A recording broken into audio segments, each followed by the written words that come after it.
आज 1 मे महाराष्ट्र दिनानिमित्त जालन्यातल्या पोलीस कवायत मैदानात जिल्ह्याचे पालकमंत्री अतुल सावे यांच्या हस्ते झेंडावंदन करण्यात आलं। यावेळी अनेकांची उपस्थिती पाहायला मिळाली। यावेळी उपस्थितांना संबोधित करताना पालकमंत्री अतुल सावे यांनी महात्मा ज्योतिबा फुले यांच्या नावाचा चुकीचा उल्लेख केला। ज्योतिराव फुले असा उल्लेख त्यांनी केला आणि लिहून आणलेली स्क्रिप्ट मंत्री महोदयांनी वाचून काढली आणि आचारसंहिता असल्यामुळे जास्त भाषण देता येणार नाही असं म्हणून त्यांनी आटोपतं घेतलं। 1 मे महाराष्ट्र दिन आणि कामगार दिनाच्या जनतेला त्यांनी शुभेच्छा दिल्या। तसंच माध्यमांशी संवाद साधताना पत्रकारांनी पाण्याविषयी प्रश्न विचारला असता लवकरच आपण त्याविषयी माहिती घेऊन योग्य ते उपाययोजना करू असं सांगितलं। आचारसंहितेचा मुद्दा पुढे करून माध्यमांशी विविध मुद्द्यांवर बोलण्याचं सुद्धा त्यांनी यावेळी टाळलंय।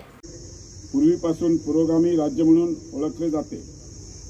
स्वराज्याचे प्रणेते छत्रपती शिवाजी महाराज, ज्योतिबाराव फुले, सामाजिक समतेचे पाय रचणारे छत्रपती राजश्री शाहू महाराज, भारतीय राज्य संघटनेचे शिल्पकार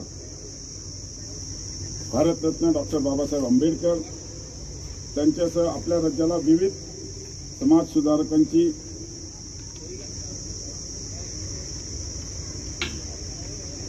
वैभवशाली परंपरा लाभलेली आहे।